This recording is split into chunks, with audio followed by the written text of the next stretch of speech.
So this is a new one if I'm dropping down, and I actually want to do this one for a long time.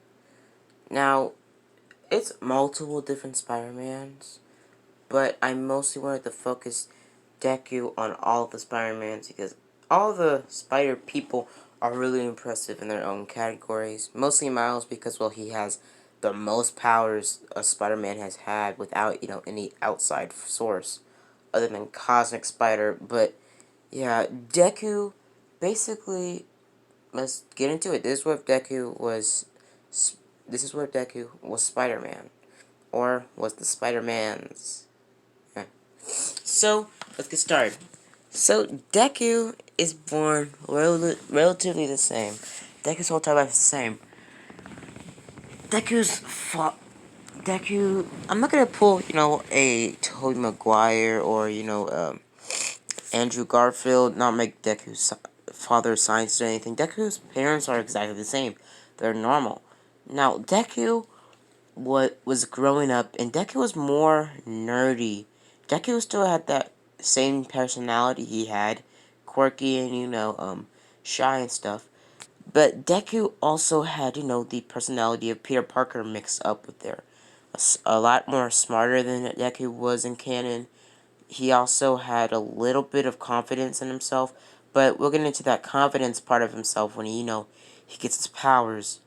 And Deku also had that, cutting and witty attitude when he, did technology and stuff. Now, it's been multiple other Spider-Mans that have taken those personalities and just exploded on them, making Spider-Man a little bit, uneven, making Peter Parker uneven. Like how Spider-Man in the Amazing Spider-Man trilogy, they just made him such, they just pulled like a Brandon or, a Kyle move or something. Like Spider-Man, Tobey Maguire and um Andrew Garfield Spider-Mans weren't bad.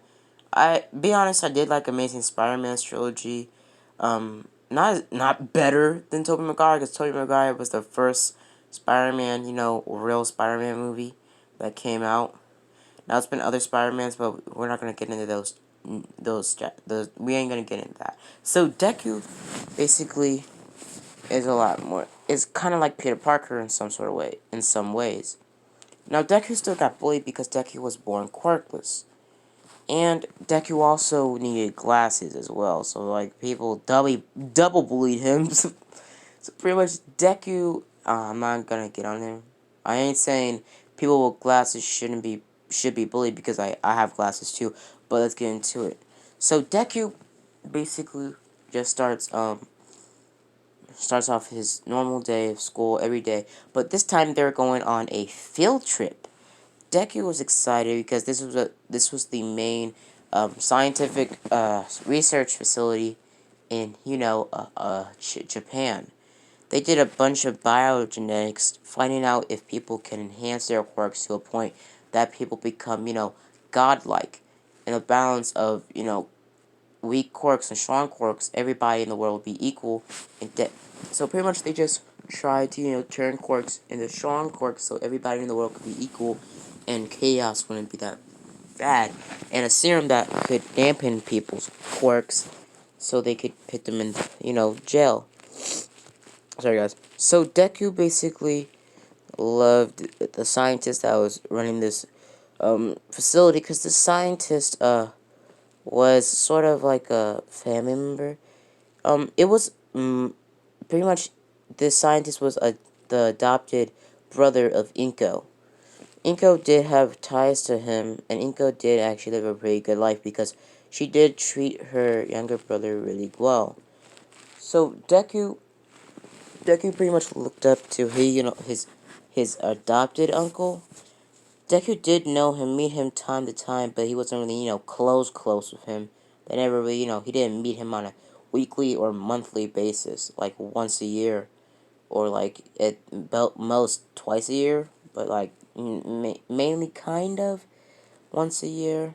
Most of those years he skipped out because he was busy. So Deku didn't really know the man that well.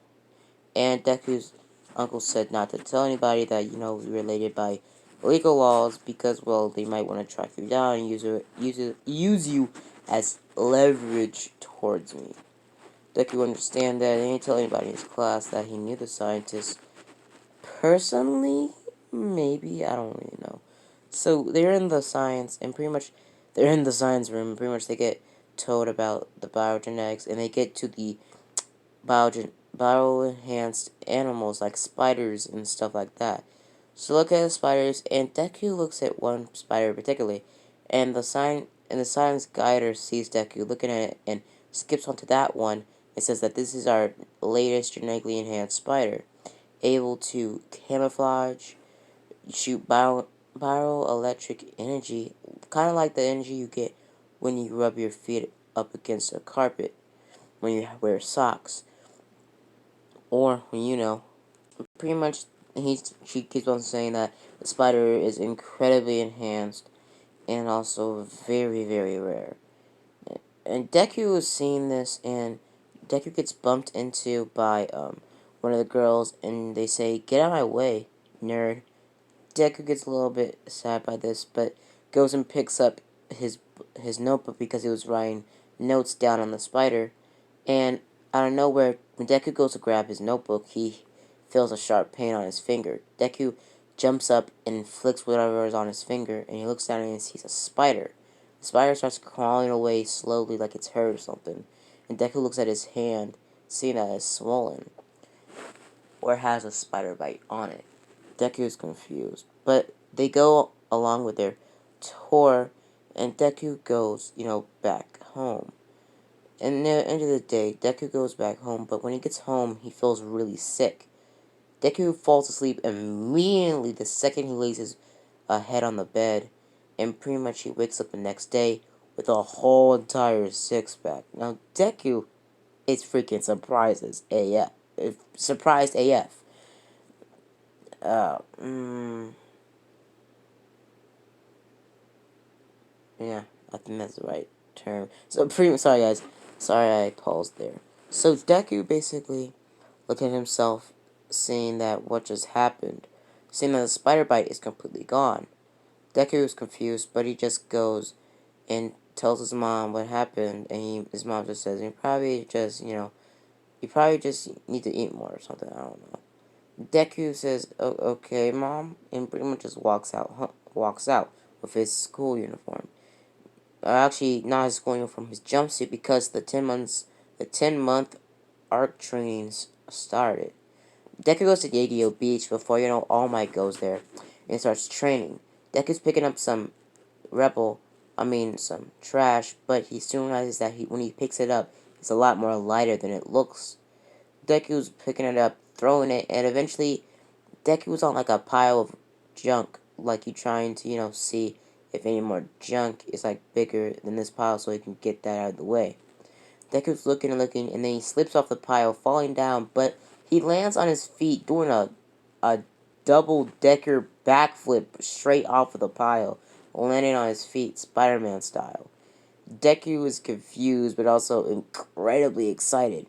Over the 10 months, Deku found out that he had all of these amazing abilities. Deku had pretty much, what was the best Spider-Man's strength level? Deku pretty much has had all these strength levels that all three of the Spider-Mans shown in the MCU or the big screen had. Like how Amazing Spider-Man dodged lightning from like Electro. You didn't see Tobey Maguire or what was it?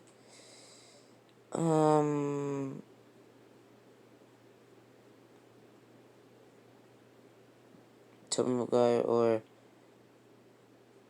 I forgot. I forgot the new actor's name. Spider-Man Homecoming, Spider-Man. You never seen them dodge freaking lightning.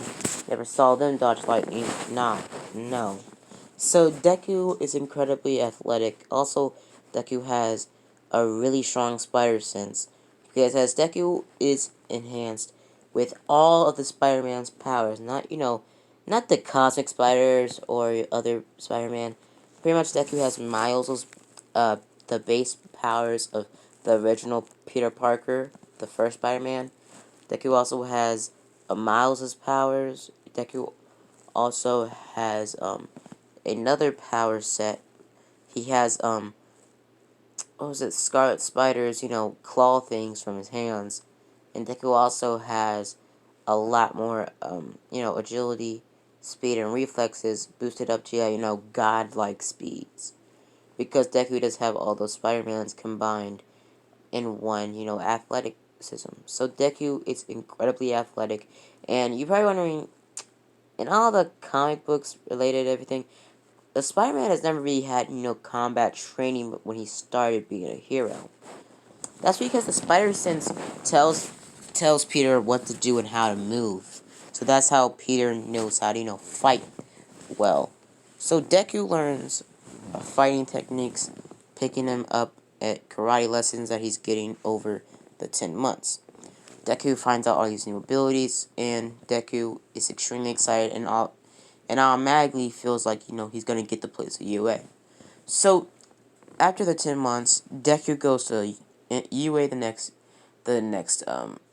time skip, and pretty much goes and walks in there. Deku bumps into Ochaku, and this is the time to guys, go down in the comments and ask me what ship do you want me to do, and please do not pit Momo X Deku. Anyone else. I'll literally ship Deku with a pro hero. Anyone else. Please. Please, guys. Please. So Deku bumps into Ochaku, has the same conversation that he did originally in canon, and walks off. Deku walks, and pretty much he does a lot better in the writing exams. Got the top score, and eventually he gets to the practical exam. They start, and Deku's listening pretty well, kind of like Ida, but not arguing or breaking up the conversation like Ida did. So when they get started, Deku doesn't walk over to Ochaku because he's more focused on the whole entire practical exam. They start, and Deku swings off automatically. Now you're probably wondering, Deku has organic webbing, kind of like Spider-Gwen. Because I'm pretty sure Spider-Gwen has organic webbing. It was shown in the newest Spider-Man TV show. Yeah, I think so.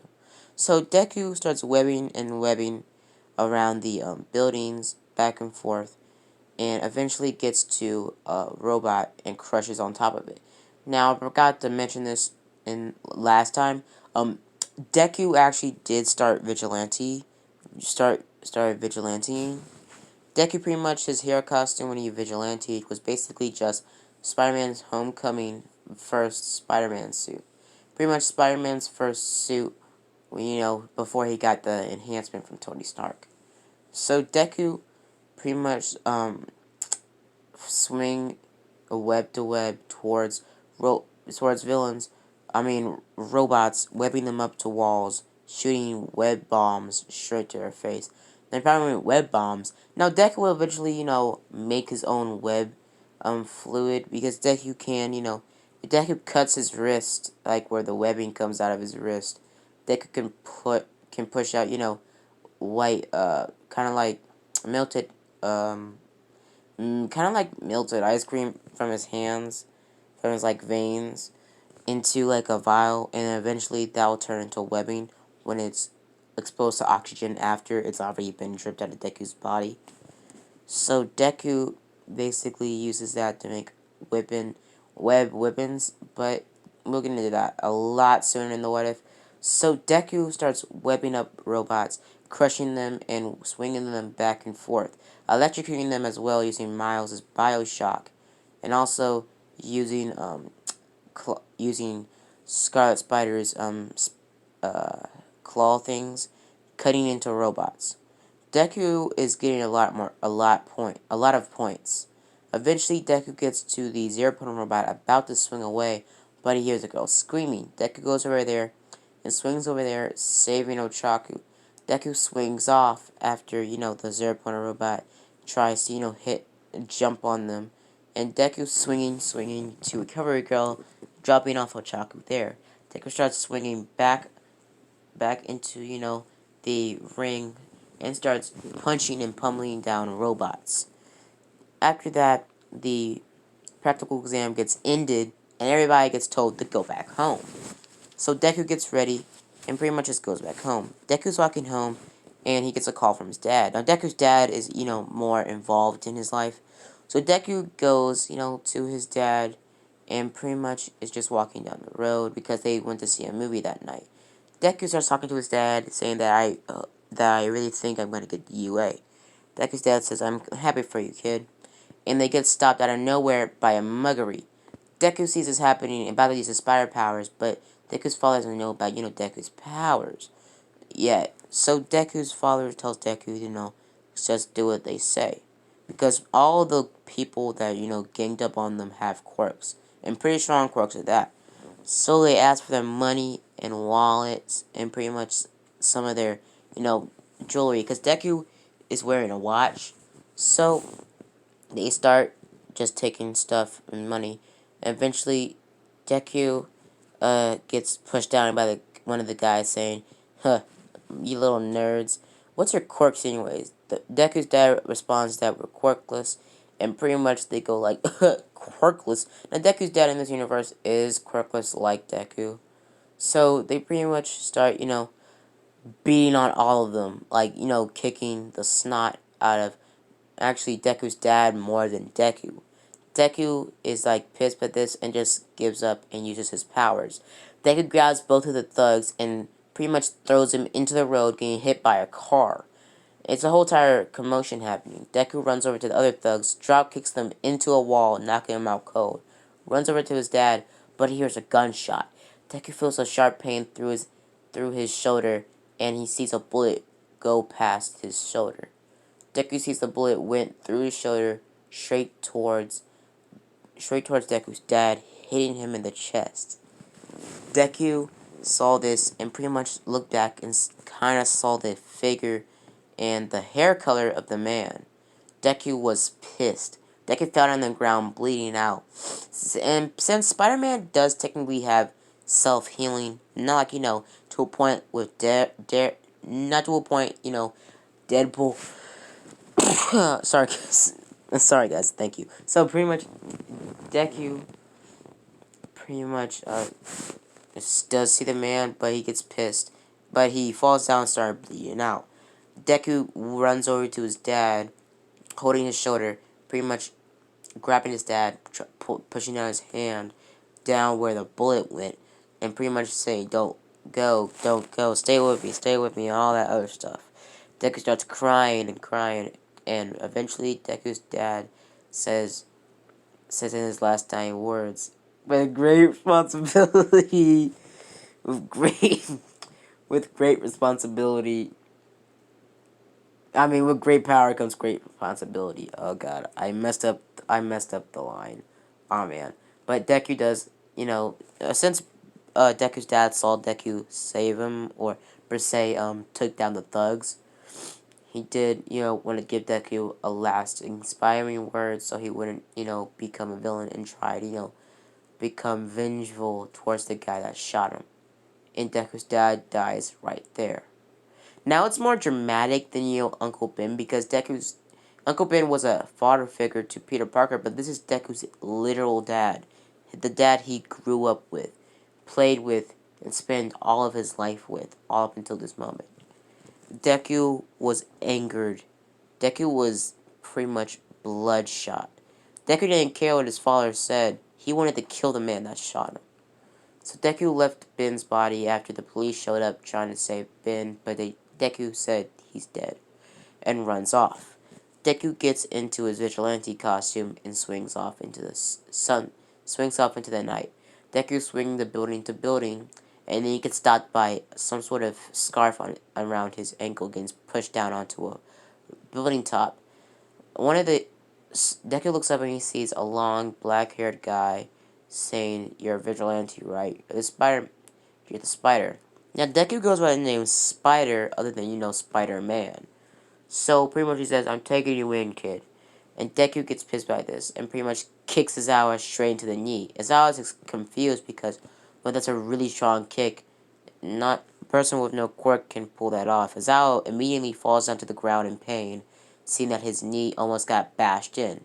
Deku grabs Azao's neck and says, "Leave me alone," and throws him down to the ground, crushing the roof underneath them. Azao falls into the room underneath the roof, and pretty much Azawa tells the person that's in the room to call, the heroes or 911. Then Deku swings off, swinging around the city. And 3 days before, he got the note from Yue, Deku was going to alleyway, taking out guys with the same colored hair as the guy that shot Deku's dad. Deku eventually gets the guy because Deku did also see the guy had a huge black tattoo on his face. Deku eventually found the guy and cornered him into an alleyway. And in that short moment, Deku didn't stop. Deku beat that guy to a bloody pulp, making him spit out teeth, breaking even some of his ribs, cracking his bones, paralyzing the guy it wasn't even a fight. It was more or less just he was the punching bag and Deku was the freaking Leon Musk freaking he was going he was hammering on that guy like he was freaking the Satan himself. Deku was beating the ever holy shit out of this guy. It was blood everywhere. Deku was drenched in blood. Deku had to take off his gloves because they were, soaked in his blood. This guy had bruises. He had a freaking imprint of Deku's fist in his face. Deku was punching this guy over and over and over and over. And then he eventually saw the guy had a gun on him. Deku took the gun off the guy, loaded it up, and was about to shoot the guy right in the chest. How he did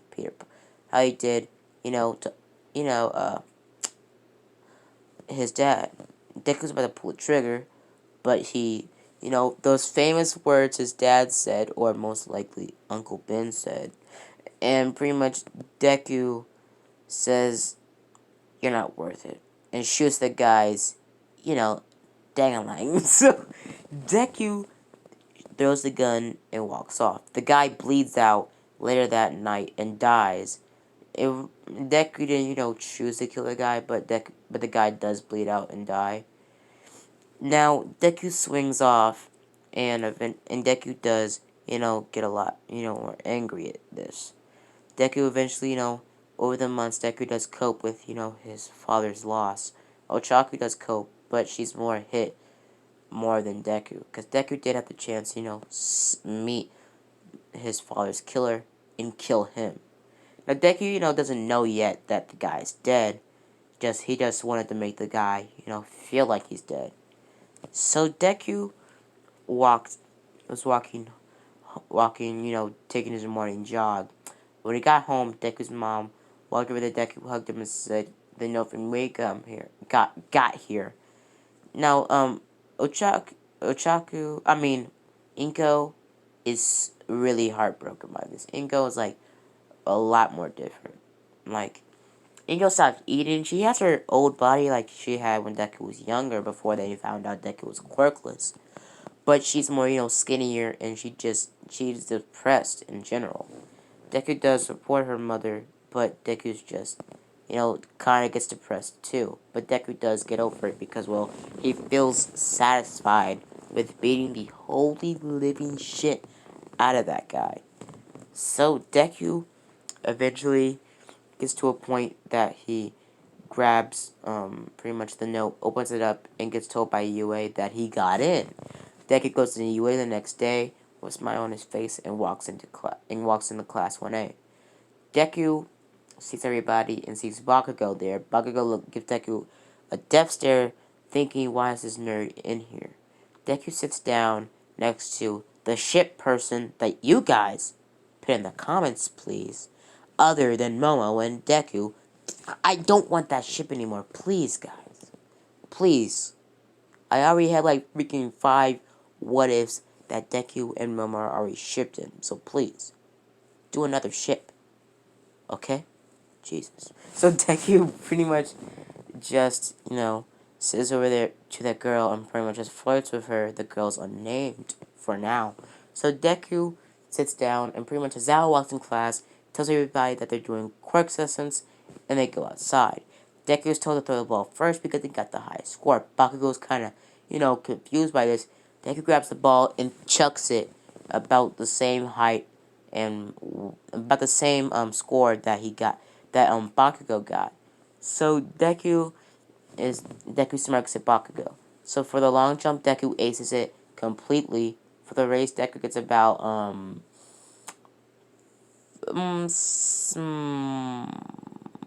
third place. For the grip test strength, Deku gets a pretty second place. So everything is all handy dandy. Deku gets on top second place. Everybody else is pretty much up to you. So Mineta is still near the low part, and he did fail. Mineta is like confused because Azawa did still say the whole entire thing about if you fail you get if you fail this test you get expelled, blah blah blah. But Azawa just fucking around and tells Mineta that he could stay in. So pretty much after that, they get handed their syllabus and they get told to go home. Deku's walking home, and pretty much he sees the news on one of the TVs when he walks by a store.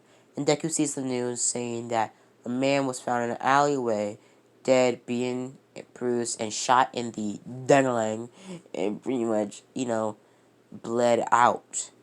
Deku was, Deku, like, what Deku innerly, he was kind of shocked and disappointed that he let his father down.